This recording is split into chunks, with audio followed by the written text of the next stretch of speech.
Hey, welcome to the Tim and Gugabe podcast. 3.5 hours late. This is your host, Tim Gugabe. How you doing? Yeah, not too bad. Usually it's 3.5 month the break, so yeah, it's part of the course. We're good. Yeah, Uh, yeah. how are we, Tim? I hear there's some gunshots in the background, as always. A lot of fireworks going on right now. I went and shot some off. I was trying to squeeze it in at 6 p.m., but then you and I kind of were like 20 minutes behind, and I was like, let's just do it when we're done. I figured people were shooting fireworks off anyway, so whatever. Um, yeah, and all the got some people joining, but yeah, where I'm at, like I'm in St. Louis right now, and it was there's like this county where fireworks are legal and it's just fucking chaos. Like you go down the subdivision streets and people are just shooting them off all over. Um so it was a lot of fun. But all right, let's talk about the previous card and then we can kind of go into UFC 290. Um yeah, dogs do hate them. My dog does not though. Like he just sits there and doesn't give a fuck.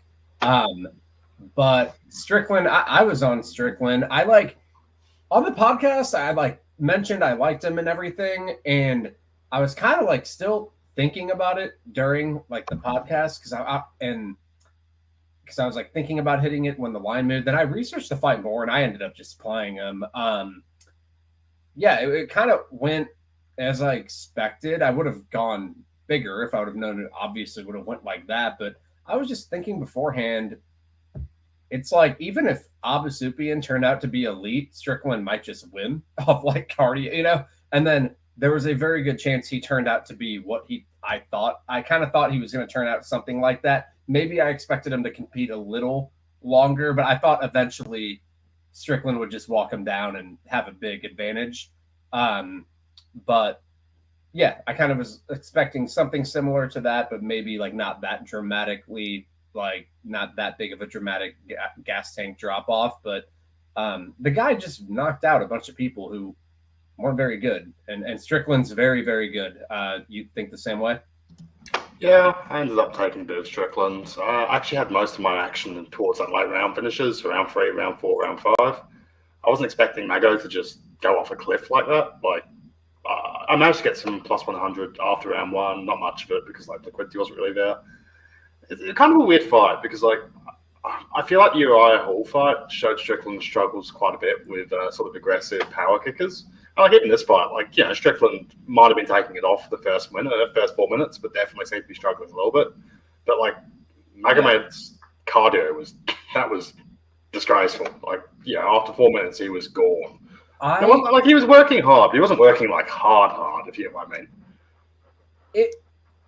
I texted you about a minute into the first round. Remember? And I go, he's fucked. I go, Abasupian's absolutely fucked. You go, I know. And then I'm a little mad because I made some money on the fight, so I'm happy. But I'm a little mad because where I could have hit Strickland plus he was plus 100 after round 1, and I couldn't hit him. I would have thrown a couple grand on it for sure. But I couldn't hit him because I was in Missouri and not Illinois. I go back and forth between Chicago and St. Louis, and I was in St. Louis, so I couldn't. And that's where like my money's on like DraftKings and FanDuel. That's like where my money is generally at in my books. So I couldn't hit it, so that kind of pissed me off because it was pretty obvious after a round. I was really shocked. The line was like, I don't know. Say if you thought in the comments like after round 1. I mean, hindsight's 20/20, but it seemed pretty obvious. Like Abasupian was fucked. I mean, he was definitely slowing down, but like the degree to which he came out round 2 and he was just gone. Like, he was probably like 80% cardio end of round 1. It was like, all right, Strickland's about to take over, but then he just died, and it's like that was a bit of a surprise how bad it was. Like, he worked fairly hard in round 1. But it wasn't like he was doing any. It wasn't like he was shooting fucking 20 but takedowns. It was like even though it was a lot of like high energy movements. Like even if even to like land a leg kick, he was working extra hard. Like I don't know. Did he gas? Was it a very bad gas tank? Like for sure, but I don't know. When like what I saw was on the PFL when he was fighting like Sadabusi, who's like Strickland would walk down as well, in my opinion. He had to start resorting to wrestling. Like he landed 11 significant strikes in round 1. I think C landed like 13 or 14. Then he started wrestling, and I'm like, if in round 1, like Sadabusi doesn't push a pace, and I noticed like some of the oomph was coming off his strikes in that fight, and I was like, Strickland's gonna walk you down and attempt 300 to 400 strikes like he has in his last 4 or 5 round fights. Like this guy's gonna get dog walked, and I thought he would probably try to start wrestling once he didn't get Strickland out of there, and he kind of did, and Strickland kind of got up. So yeah. It's kind of weird fight because like Strickland wasn't really doing much in round 1, which might have been like tactical, like try and get timing. Seemed pretty tactical to me. I think he was kind of letting him throw, and he was like, "Now I'm going to start walking you down." Like, it seemed very obvious to me. Like when I was watching the fight with my girlfriend, and she was like, "Oh, he's losing," and I'm like, "No, like he's walking him down, and he will start pouring it on." I don't know. I was never worried, but I mean, I expect that Strickland.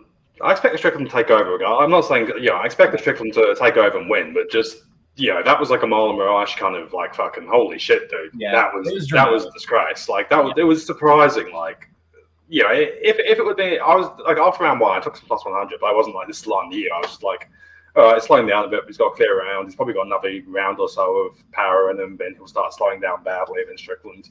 Yeah. But then it was just like, holy shit, he is done. I don't know, happens. Yeah. What else? My boy Dawson. Yeah, I talked to him about the fight, like, so I was like excited to see him win. I ended up picking him to win. I thought about betting him, but I didn't. Like, I did not think he would dominate like that. I mean, he ended up being like completely dominant. I mean, he's kind of always a minus 1,000, plus 1,000 kind of a guy. Just that style. It's Gillian Robinson. Just like. Because if it works, I think it's going to work like 80-90% of the time. When it doesn't, it's not going to work. Like, you're going to get fucked up. Yeah, but like even like here, like his Magulov had like what, a minute 30 of striking and was landing absolute fucking nukes on him. Like, and also obviously he doesn't win it. He doesn't win any real clip. I'm just saying just how Dawson works, where it's like he's just throwing himself at you. Either he's going to be minus 500 or he's going to be knocked out. It's like he has nothing in between. Yeah. Like what's the closest fight he's had in the UFC? Probably Rosa. Sorry, Glenn. The Gordon fight was competitive. I think people need to go rewatch that because like I've generally picked Grant in every fight, and I actually picked Gordon to win that fight.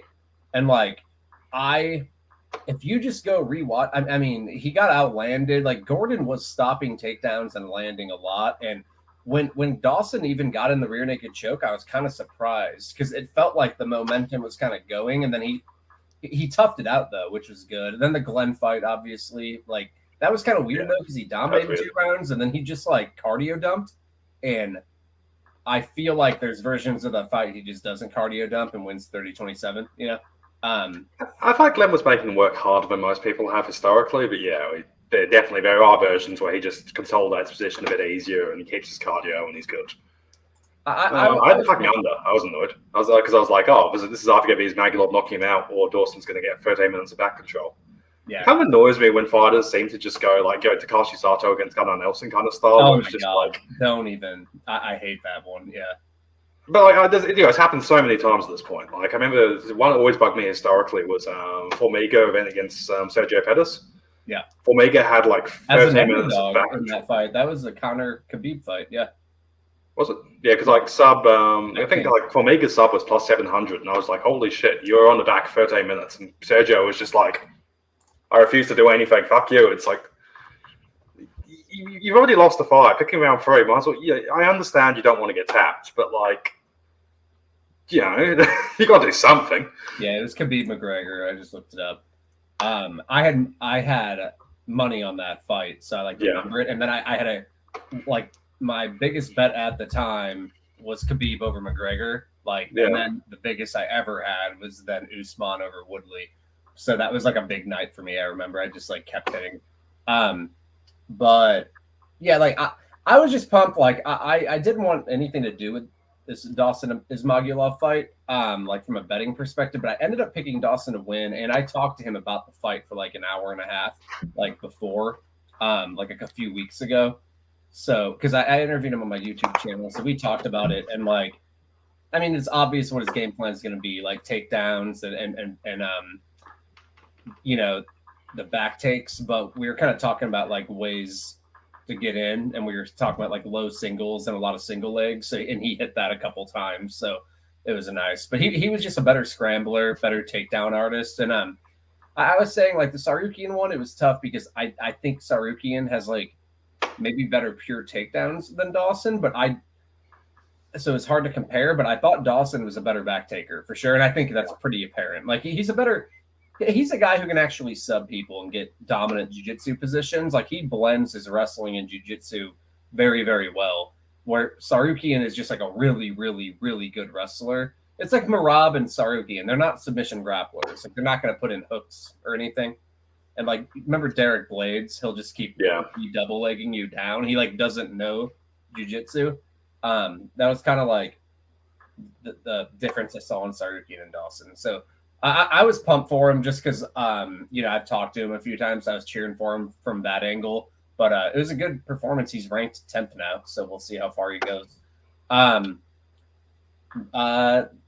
think – I'll talk about – because you hit a big ticket. Someone brought this up. We didn't talk about this fight last week, or at least I don't remember. But so you hit on Brenner pretty big, right? I think I've had like units on the plus 600 and some KO3. I just saw like I think Garam's good. Yeah, I think Garam's good. I just had round 3, sub 3. I put every like late variation because Garam just slows down so badly. Yeah. I mean, Garam's a good fighter, but I feel like people mistake. Like, he's the sort of guy who has a floor of like 30% and like a ceiling of like 65%, and like people are kind of stupid. Like he's got 7 minutes of athletic kicks, and that's all he's really got. But he just slows down. Like he got lucky catching guy. He saw caught Gamrot starting slow. He probably loses the Gamrot fight a decent clip, like just realistically. Yeah. Just I play cardio, and again that Charles Oliveira camp just seems to have a lot of steroids too. Like they're just everybody. Look at them every time they rock up. It's fucking bleach blonde, and they're fucking. And they have like elite, just like tenacity and durability. Like I don't know, it's weird. Shit wins fights. And again, and then Brenner's going to be funny because it's like, now what's the market going to do with Brenner now? Because he's probably like, he's won 2 fights in a row. He's going to be undervalued going forward because I still don't think he's that good. You know, like I mean, I don't think he's great, but like I think the tenacity and cardio and kind of Charles Oliveira kind of thing, it's a decent skill set. Like I don't think he's winning any belts, but I think he could be like a decent body at lightweight. I wrote up the fight and picked Garam straight, which I think. I don't know. I'd maybe pick him straight again. I don't really know. I'd have to think about it. But not minus 700. But 50-50, I agree. But Garam should never be. I kind of wrote like the issue I have is like I don't know enough about him, like where he's going to score offense. I felt like his first 2 fights against Gamrot, Gamrot, a lot of what was impressive was like him not getting taken down and scrambling, which is like defensive stuff. And like it's not like he's a Grant Dawson where he's going to go out there and shoot 20 takedowns and like get elite stretches of top control, or that he's Sean Strickland, he's going to attempt 180 strikes in a fucking round. Where, like, so I was wondering, I was like, where does this offense come to completely dominate? Like, I'm afraid he's going to have I was afraid he's going to have a fight like Brenner's debut, where he attempts 150 strikes, Brenner attempts 150 strikes, and it's like 70 to 50 in total strikes, like that they land type of thing, where it could just be kind of competitive. And that's the thing, like you're kind of saying the same thing. It's like, where does this offense come to push him over like 66% over anyone type of thing? But he's he's a good neutralizer. Like I think he's hard to beat. Yes. He's hard to beat more than he's like a dominant winner, if you get what I mean. Like I think he can give trouble to a lot of guys, but like he just doesn't do anything proactive, and he has shit cardio. Like if you're on Guru on minus 700, it's like you've got 2 rounds of explosiveness. Like he doesn't have good third rounds, and like even like here, like Brenner was favourite after 4 minutes, and then Guru hit that fucking massive knockdown in round 1 and flipped the price back. Yeah, because like you saw, because he got taken down by Brenner and he immediately started playing rubber guard. Even in the beginning of the second round, I kind of thought he was going to fuck him up, and then it kind of started getting real competitive, and he was like wilting, and I'm like, I don't know what's going to happen here. Guru won 2 rounds off big knockdowns, but what were the scorecards after 2 in that fight? Was it even? 2-0 Yunnan. But like it was only because of Guru getting round 1 knockdown. because like there was like 20 seconds left in round one. He lost round one pretty clearly, but he just gets this massive knockdown. Yeah, Brenner was in from like plus 700 to like minus 140 before the knockdown in round one, because like it was just like Brenner just seemed to be owning it. Yeah. I played a little personal action on Carolina, so I was kind of happy about that. I thought I picked her straight. I thought she should have been favored, but it was also like I don't know. I didn't know how good that other girl was, but it's also like Carolina beat Lupi Godinez, and I think people are like Molly McCann and the other girl were Wood. I played Wood over Carolina, and I was like, they just like outstruck her. This girl's not going to go there, and like Carolina has a striking advantage, and I feel like if you're trying to wrestle her, Godinez went like 2 for 13 in takedowns in that fight, and I was like, is this girl really a better wrestler than Godinez? And I was like, probably not. Like maybe she turns out, but I was like, I'm going to guess not. And I was like, and on the feet, she's probably going to be better. And she had a lot. There's a lot of clinch stuff that girl did, and Carolina defends a little better on those positions because she can then like get the plum and land strikes in the clinch. And I kind of thought it would go similar to how it went, but I didn't know for sure. But I went like real just small personal action myself on that one, but like not a lot. And I was a little bit on Rosa as well, which I feel like she should have she could cover minus 400 in that fight, which I tweeted out, and a couple of people like made fun of me. But it's like, no, if she disengaged from the clinch and struck at distance, she was way better.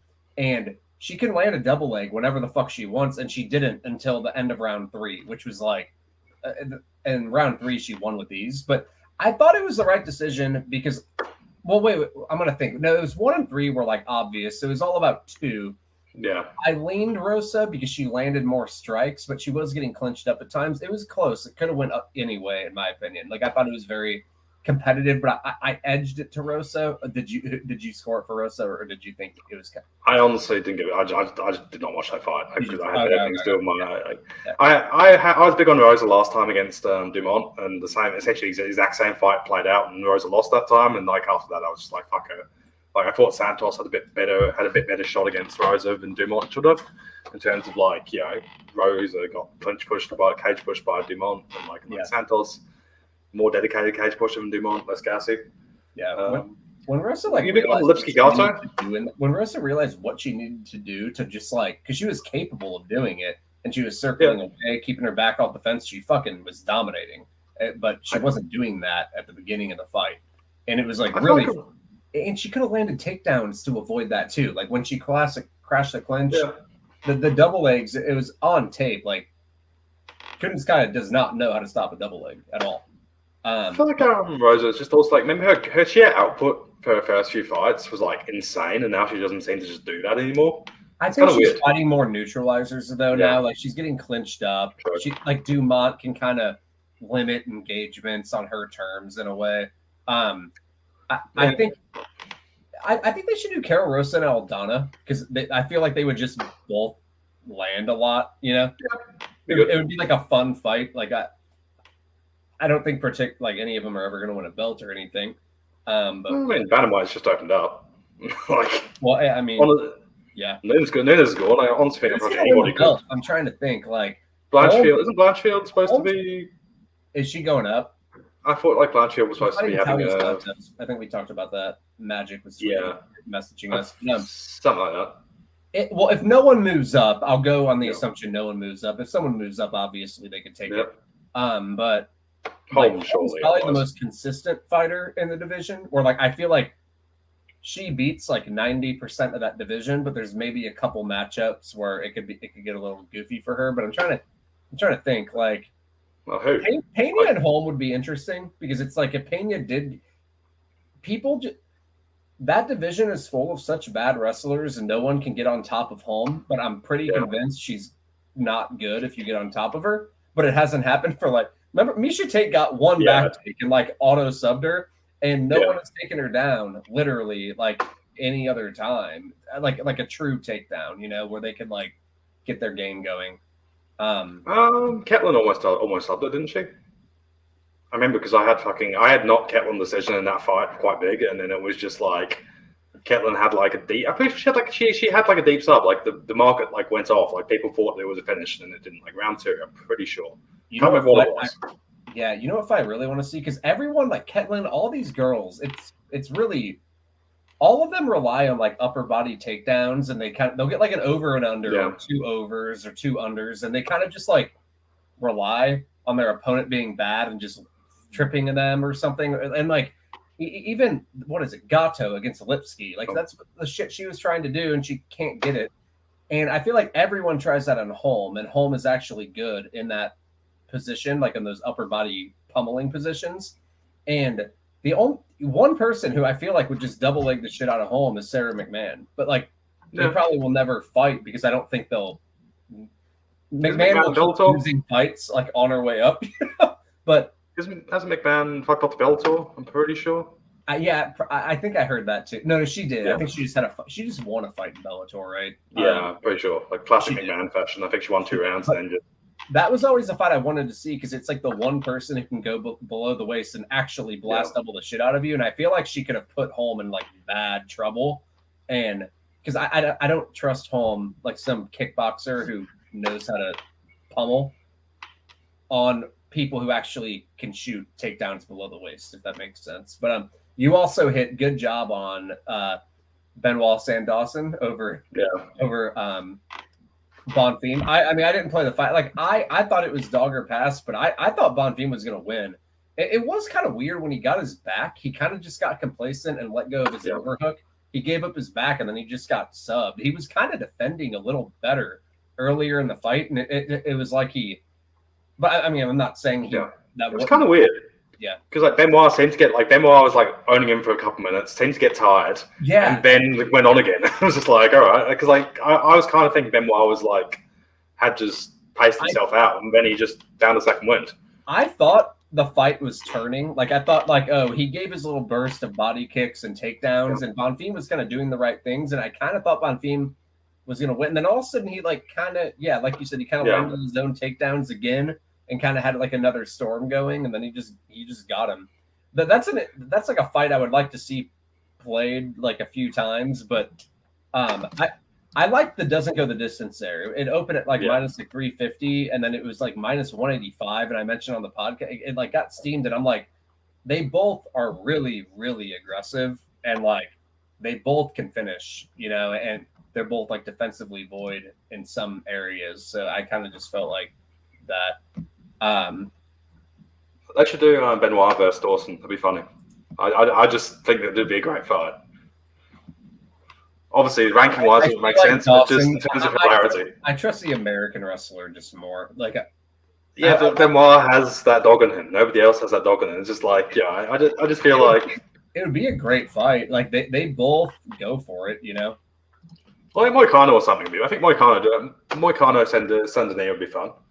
And I just think Saint Denis on like style is just you can't make him plus 250 against pretty much anybody because it's just like he's gonna fucking like spam your shit like the elite, But apart from like even like lightweight, like how many like real elite defensive grapplers are there?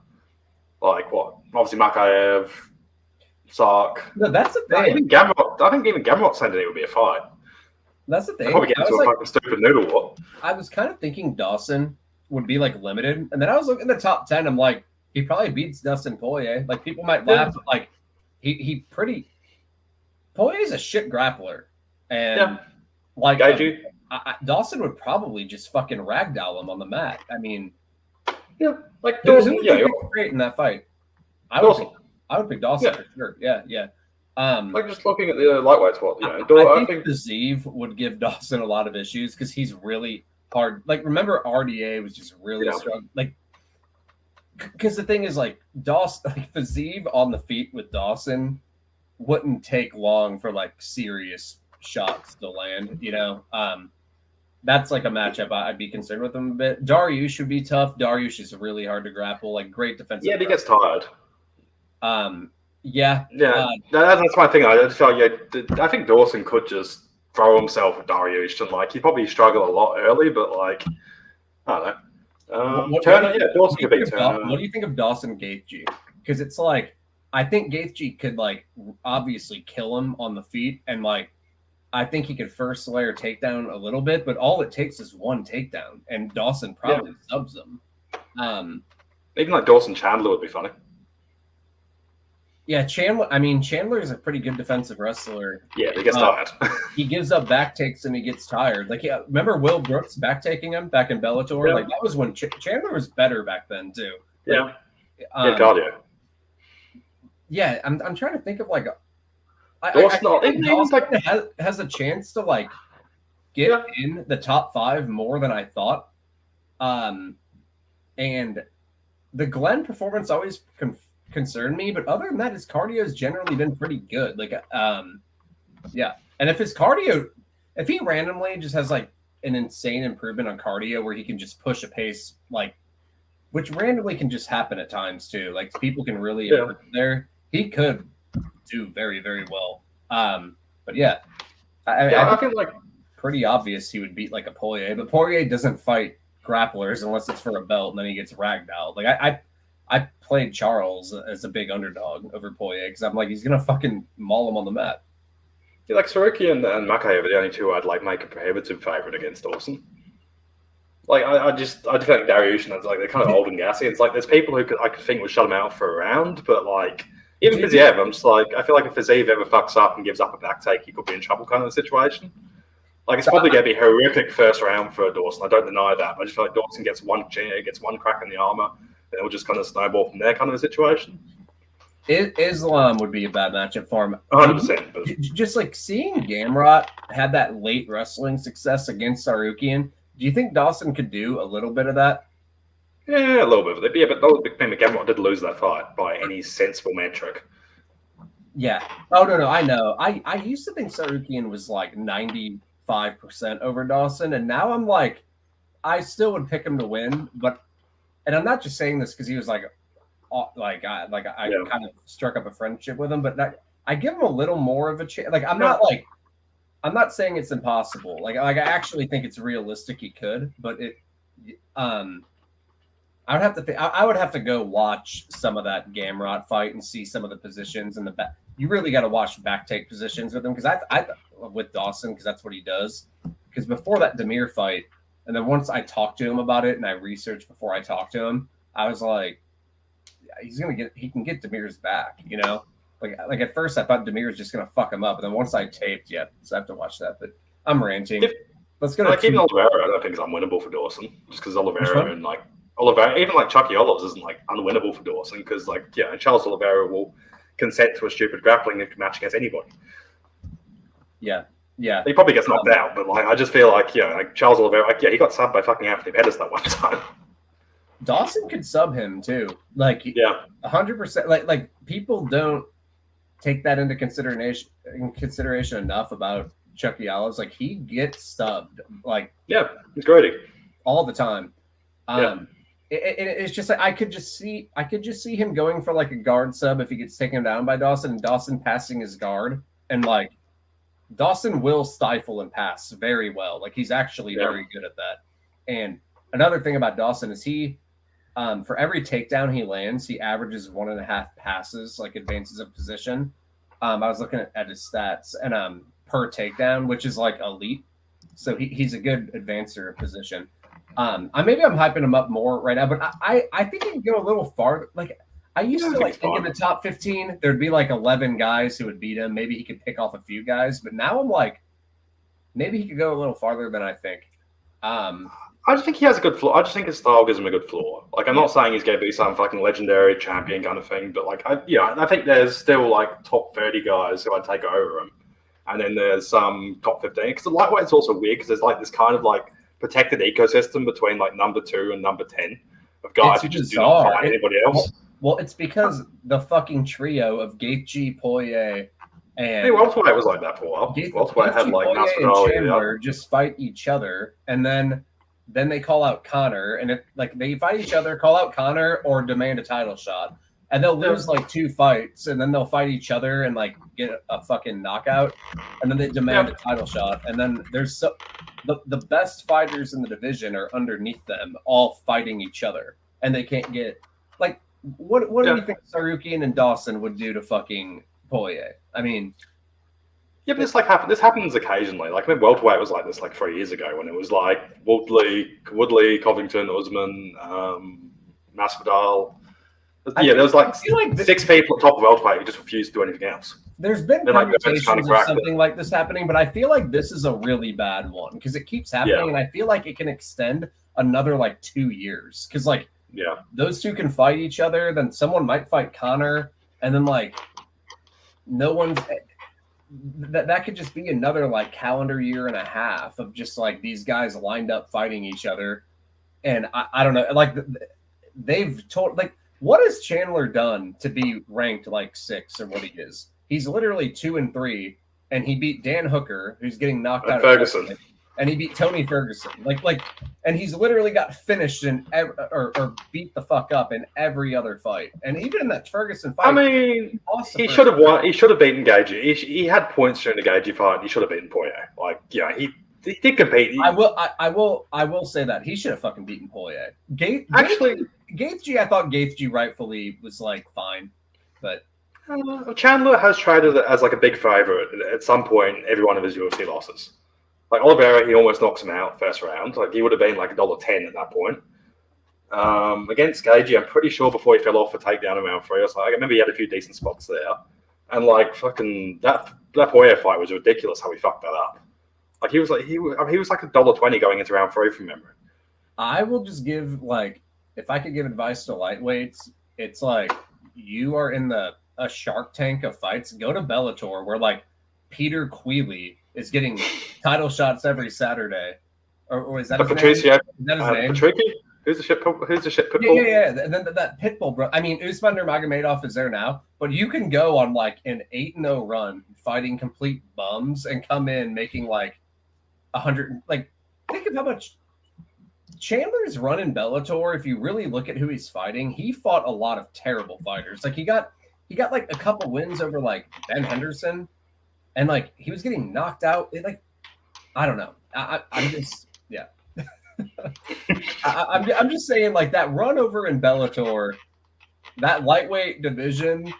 Imagine what like Grant Dawson would do over there, except against like Usman Nurmagomedov. Usman Nurmagomedov is amazing, but like he's really good. Yeah, but even then, it's like we still haven't really got that accurate a picture of him because he's fighting absolute fucking shit. He's like, better than Chandler, though. Like Usman. Oh, yeah, I agree. But like, Chandler, yeah. But still, with Usman, it's like you don't know if he hit the UFC or something. And suddenly, it's like, all right, how's he gonna go against actual like? Because like, who's Usman's best win? Endo. He's looked great in every fight, though. Like really good. He's so hard to hit, man. Like that like evasive kicking game. Like you can't touch him. But all right, we've been talking about way too much. Tricky and Mendo, good on him. God bless. Yeah, but like he passes the eye test more. But UFC 290, Volkanovski and Yair. We can start with the main event. You want to take it? I took a bunch of earlier ends inside distance at plus, like Volkanovski plus Volkanovski ITD started at plus 260, KO started at plus 340. Even Volk sub like plus 1300. I think like. It's not necessarily going to hit, but if Volkanovski wants an arm triangle or something, I think he's capable of getting it like minus 300. Because like my thing of Yair is like you kind of got to play the inside distance here because it's either going to be if Volkanovski does the dumb thing and gives them an outside kicking match, then the ITD is competitive. If Volkanovski does the very obvious, sensible thing and takes him down, fucking Yair is embarrassingly bad off his back. Like Max Holloway was like 1080 from top position. Yeah, I like the inside distance. Money line. I mean, Volkanovski is probably value, but you've got to kind of. So 1 second, but you've kind of. Gugabe is getting paged for work right now. Sorry, some of us have a gainful employment. Yeah, 1 moment. Yeah, Volkanovski should just be able to fucking put it on his back and fuck him up, really. But again, if he decides to strike with Yair, I don't think you want the minus 400, so I'd rather just take the ITD or the subline and just kind of take the best case scenario. Like, I can't really see what Yair's got from him apart from an insane head kick or something. Yeah, it's like if Yair doesn't head kick, knock him out, how is he going to win the fight? Like, Volkanovski's a better striker over the course of 25 minutes and a better grappler.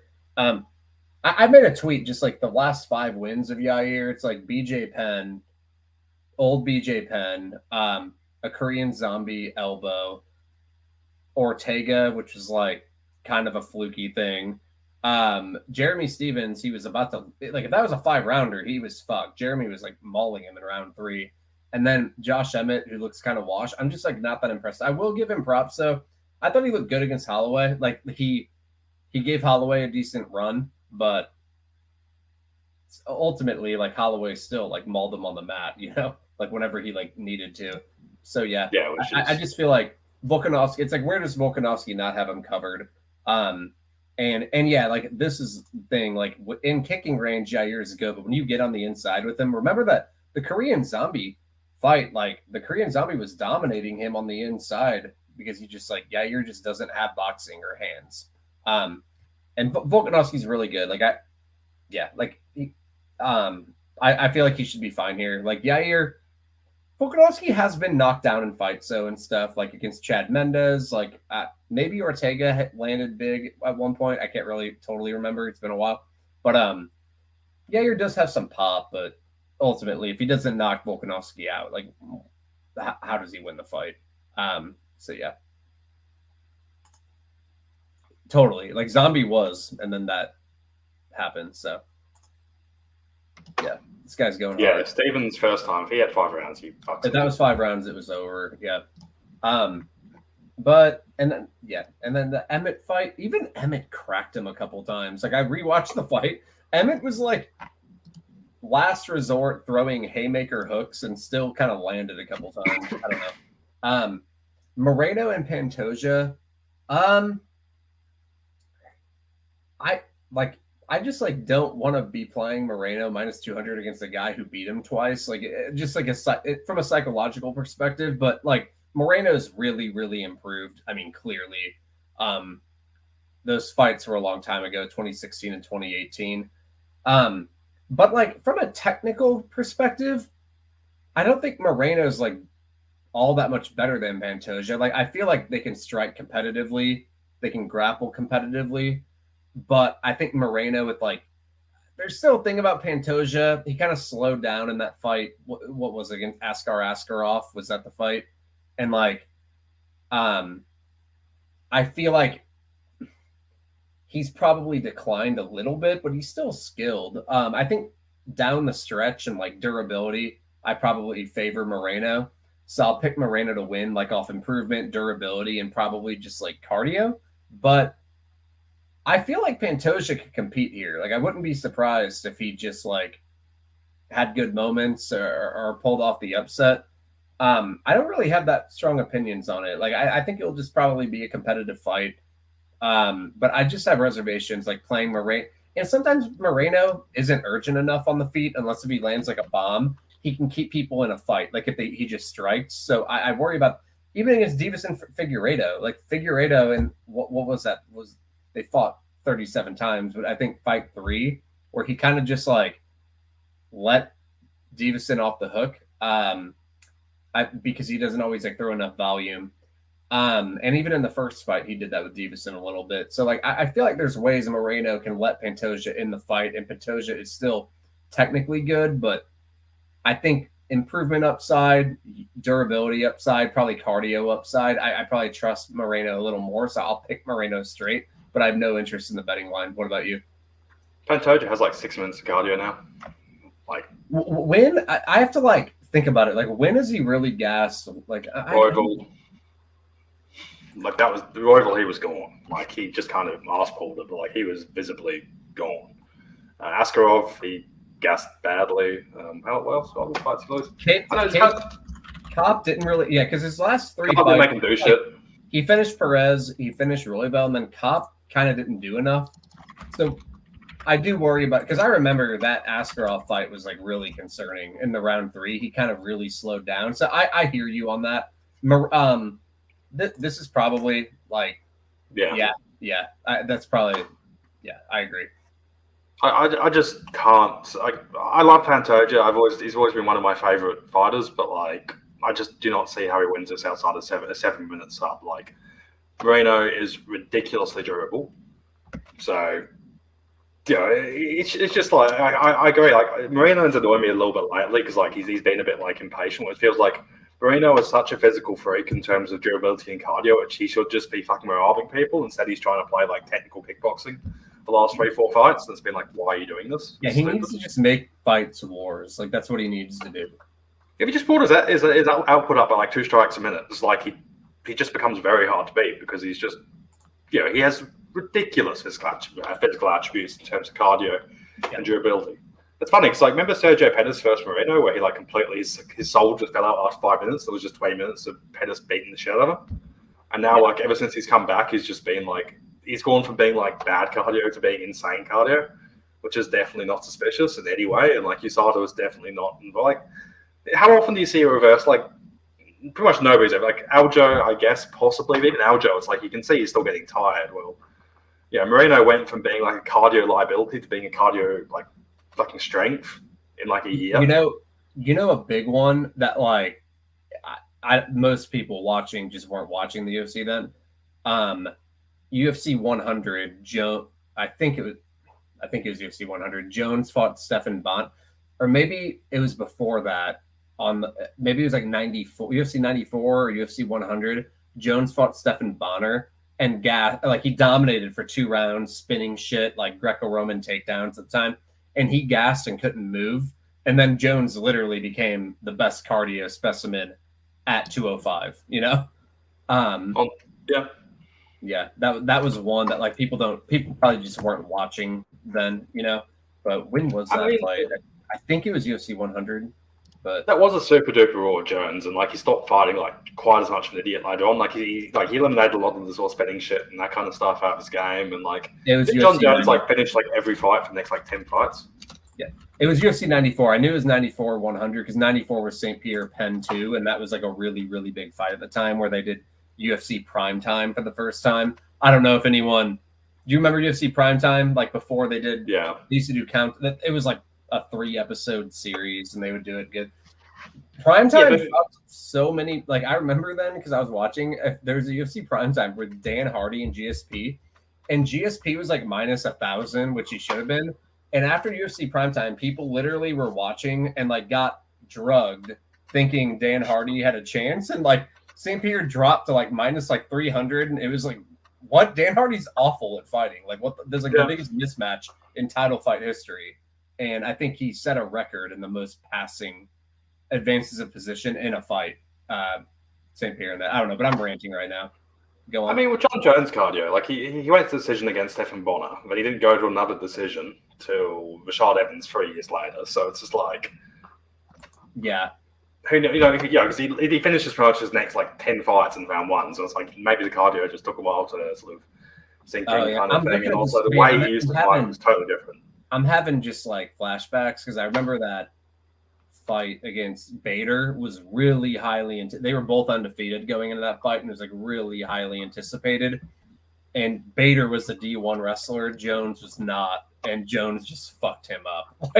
Like just schooled him on the mat. Like he went into wrestling too. Like he didn't even strike with him. He was like, okay, I'll wrestle you, and just annihilated him. But yeah, I don't know. But yeah, like I want to watch some of Pantoja. I want to watch the Pantoja, Royval, and Askarov fight once again because I had taped a little bit, but I feel like I need to go a little farther back. But I do agree, like the cardio could be concerning. But I think I'm guessing my opinion's going to be like Moreno live is probably the best option. I do think it'll be competitive early, don't you? And if Pantoja like had like a back take or something at some point, but Moreno's really improved his defensive wrestling. But if there's like a back take, maybe something could happen, but I don't know. Yeah, I think it'll definitely be its most competitive early on. Yeah. Even though it's like, Whittaker and Duplessis. I mean, Whittaker should have him covered. Like Duplessis, like he is aggressive and just uses his cardio and aggressiveness. Like he's not a good. Like his volume and takedowns are both high. He like lands like over 6 significant strikes per minute and lands over 2.5 takedowns per 15. But he's not actually good at striking technically or good at wrestling technically. And I feel like you have to be technical in one of those areas. Like you have to be good at striking or wrestling to have success against Robert Whittaker. Like so like Whittaker should be fine, and Duplessis is going to get hit. Like he's going to get lit up, like for sure. But Duplessis will steer into volatility enough to where like I still don't want to play Whittaker at minus 400, but Whittaker, it's kind of like Whittaker and Volkanovski, they're like similar fights. It's like a big moment probably has to happen for the underdog to win. So you can kind of be a little scary just because MMA can be MMA, but like both of them should win, Whittaker and Volk. Yeah, I mean, I agree, but like I think middleweight it's a bit more liable to have middleweight is just inherently a bit more volatile because bigger people, sillier people.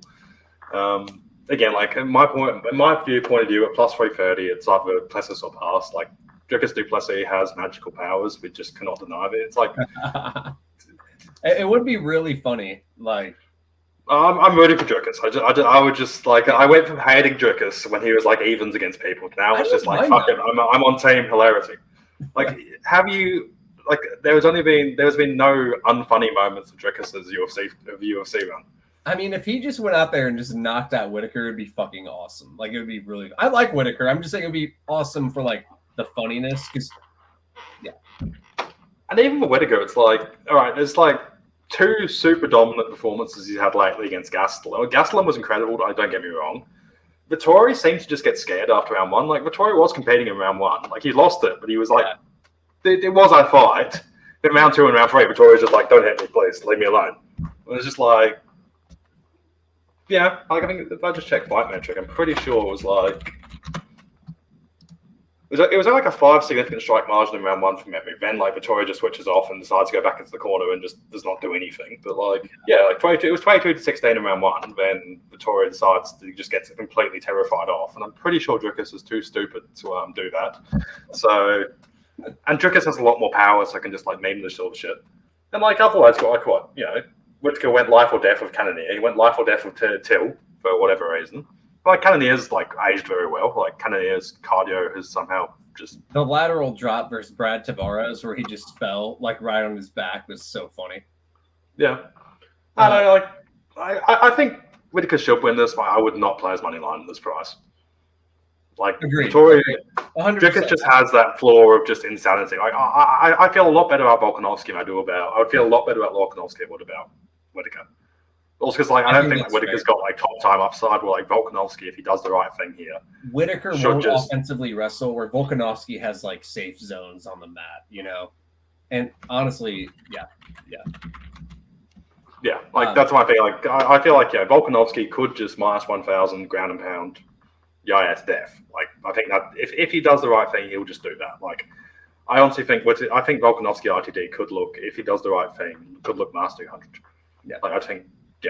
Yair has no defense off his back, and Volkanovski has very good ground and pound. So I don't watch a lot of like embeddeds or interviews. I don't ever watch weigh-ins. I don't watch any of that shit. Like I know because I think looking at head strike numbers of Sean Strickland, which is something I talked about on my breakdowns, I didn't talk about on the podcast. Like looking at something like that can give you an edge in MMA betting, where like interviews and stuff, I think like generally that's just kind of white noise. Like maybe it can help. But I have been watching this stuff lately more because I've been doing podcasts more with you in case like there's questions about it. So I've been informed. But isn't this something here where like Dricus apparently had a fucked up nose? Like I think I heard that. I heard some like breathing coach talking about his breathing on embedded. Do you know anything about this?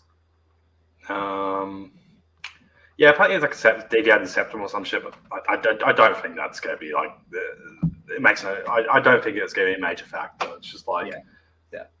Dricus du Plessis has a magical power. Just do not overthink his existence. Yeah, but the issue with him, though, is I feel like he beats people on, like, gassing them or, like, throwing a bunch of shit. And, like, they're not – and, like, the volume can overwhelm them. But Whittaker is technically good and defensively good.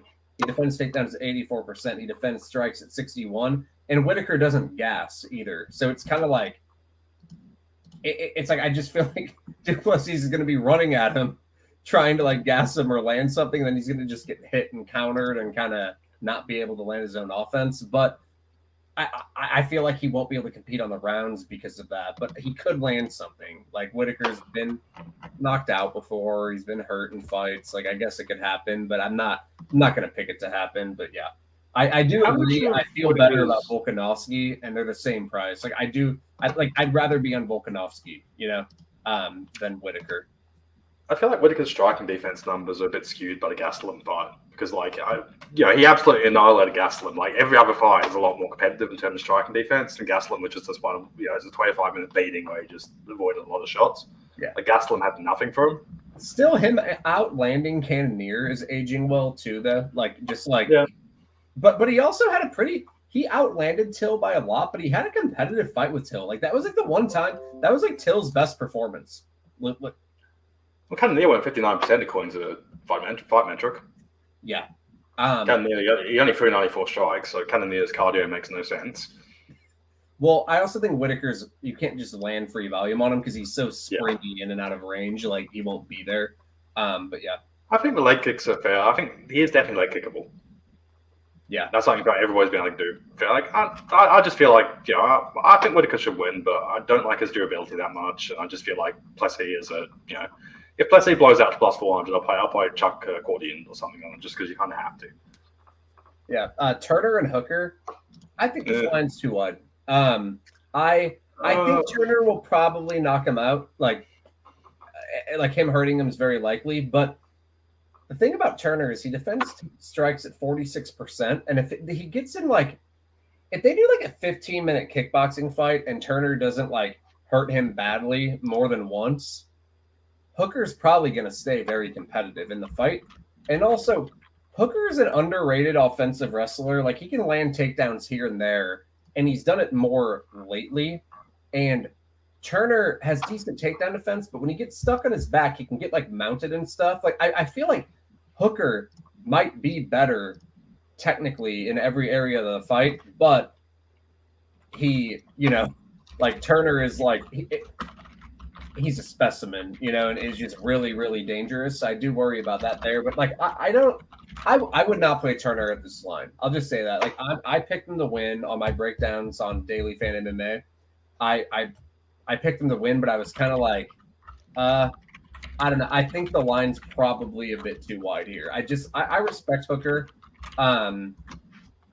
He has been knocked out, but it's also Arnold Allen and Chandler. Okay, those guys can kind of crack a bit, and it just is what it is. And it's when is Turner gone? If Turner doesn't finish somebody, when has he looked all that great for 15 minutes? So I'm just kind of a little bit of worried. But my guess is Turner will probably just fucking knock him out. I have a feeling Hooker is going to be winning for a couple minutes, and then we'll probably get caught with something. But what do you think?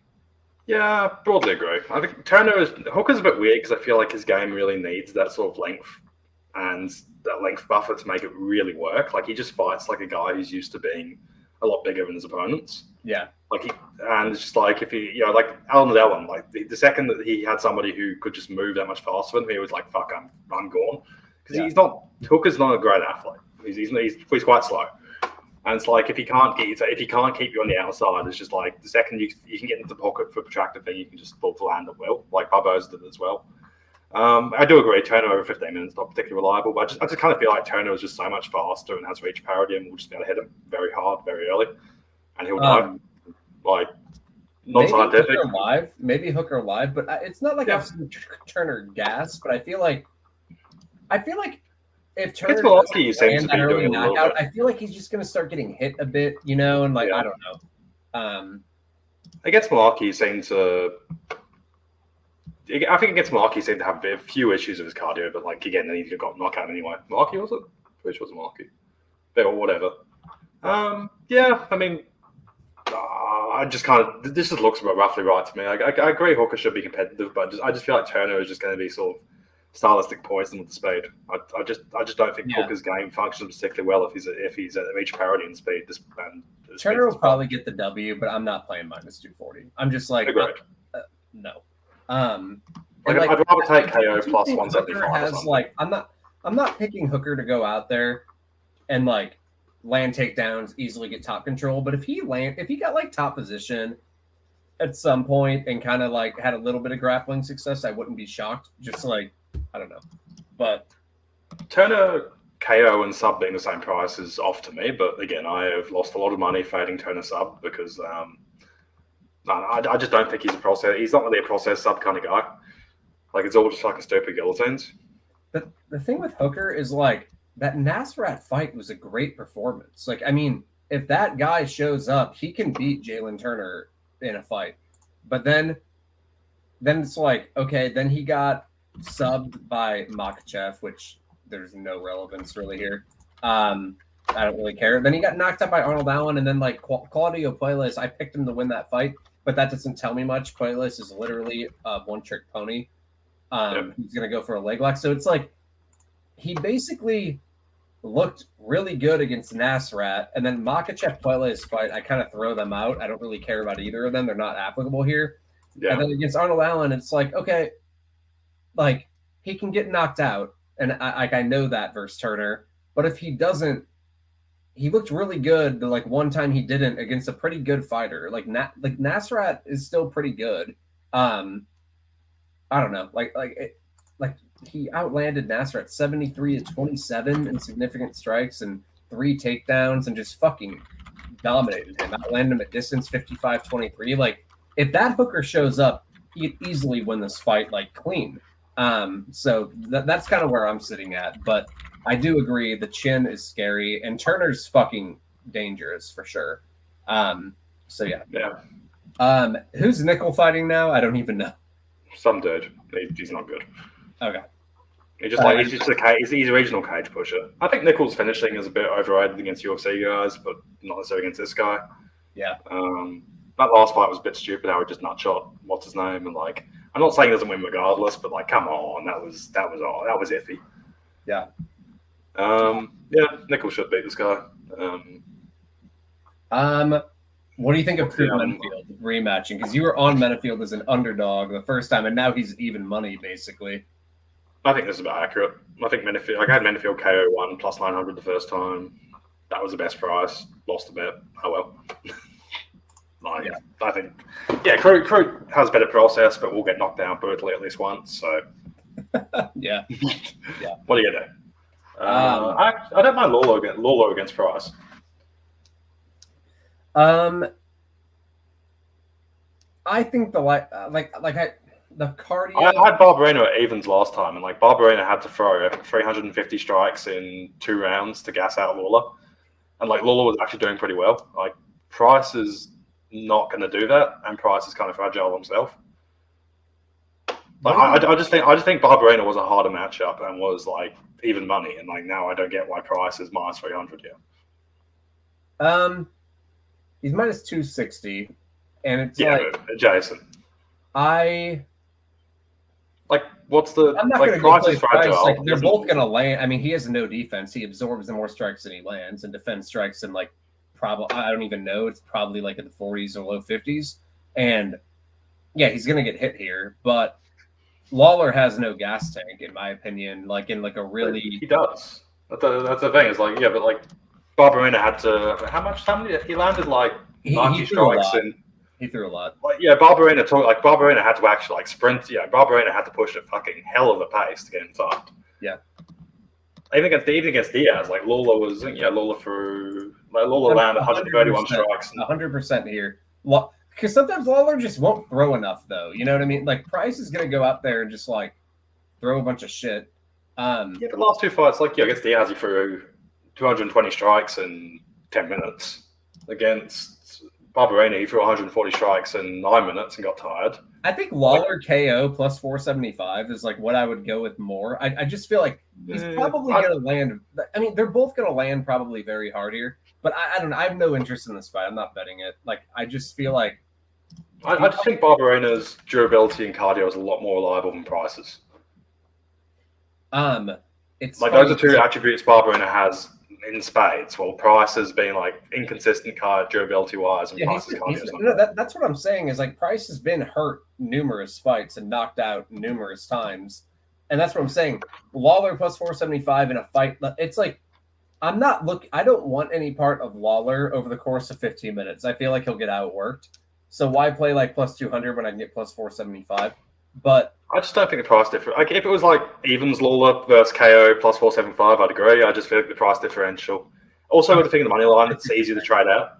Like I can just kind of go round one. Lawler has good round one. Lawler's into minus 150.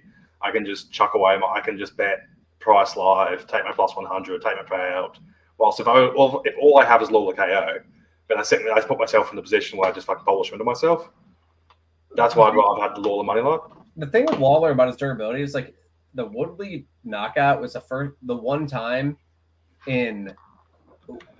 Can you say the last time he got knocked out before that in 2016? Can you say it? Do you know? Was it Diaz? Yeah, in 2004. I think it was 2004. You can look. I don't have topology in front of me, but so from 2004 till 2022, I think it was in 2022 when he got knocked out by Barberena. That's 18 years where Lawler was only knocked out one time, basically by Woodley and like just whatever. So he has elite durability, and then Barberena knocked him out. I will say his age, he's like 42 now, so like that's the concern here. Him falling off the cliff is totally in play here. But Price isn't like the type of guy to like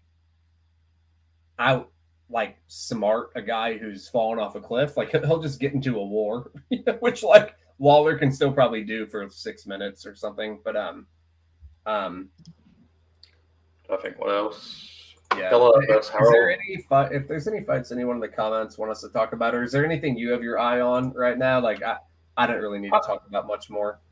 I like Gomes against your Igui, whatever fucking her name is.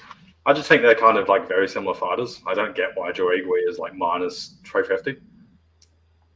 They're just kind of busy women's MMA strikers, and like Joe Igui just had a competitive round one of Estella Nunes before Estella Nunes gassed, and like Gomes seems to have pretty good solid gas tank herself. I'm just expecting, what's the case for the minus 400 on Joe Igui?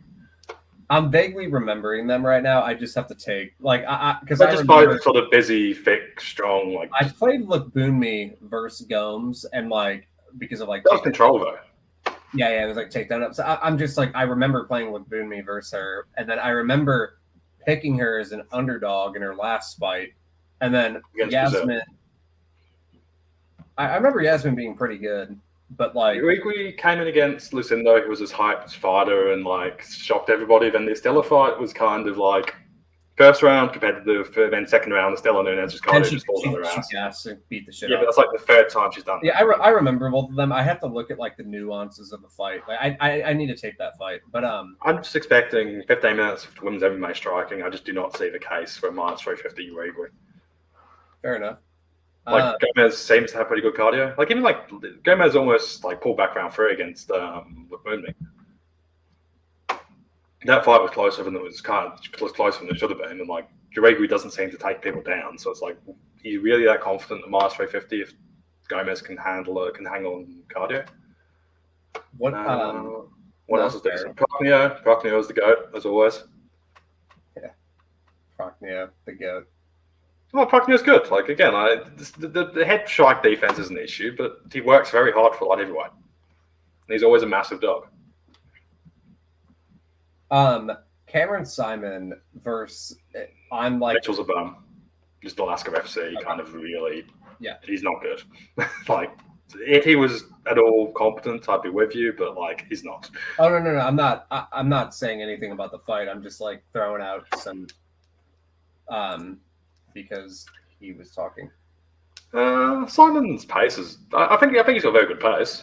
I think he's probably going to beat Mitchell quite easily. Do I think he I don't think the wrestling's necessarily there. We've got to see him against like actual UFC level competition, but they seem to be just slow rolling him so effectively so far. So no strong opinions just yet. What do you think of Shannon Ross and Jesus Aguilar? I just taped it.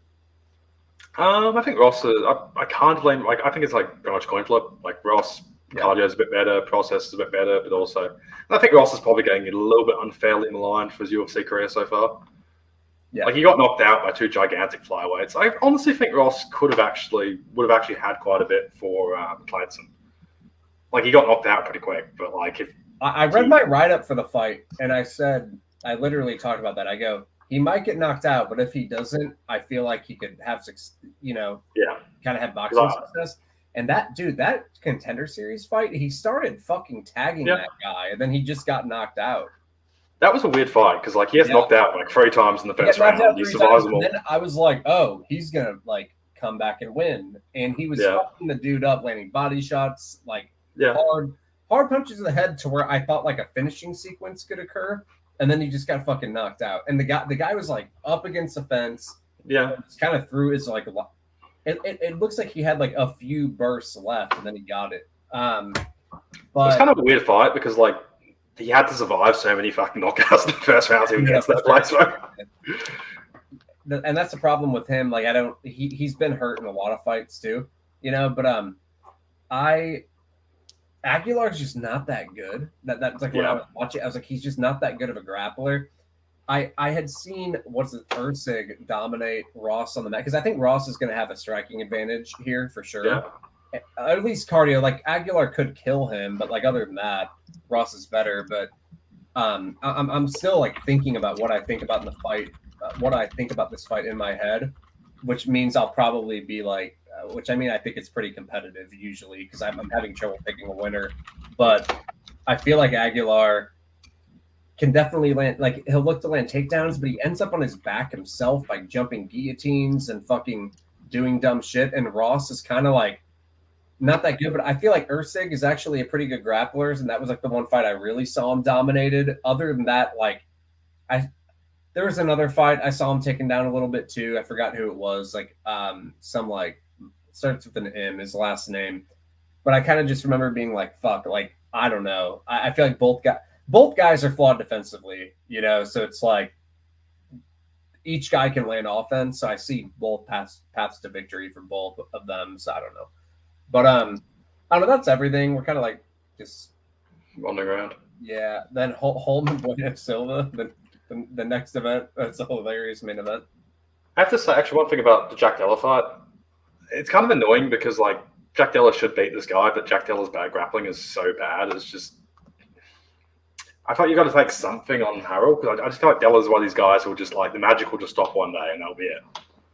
Yeah. I just he's been to the ground twice in the UFC and he's been subbed both times and he's just gotten out through pure fucking enthusiasm. The Brady fight was interesting. Brady could have. I didn't like Brady's lack of defense. Della's kind of annoying. Brady's a good grappler for a while, for a bit, But he gases. Yeah. I mean, but if Brady got on top of him, Brady would absolutely shit kick him. I have no doubt of that. But the issue with Brady is he's kind of very hittable.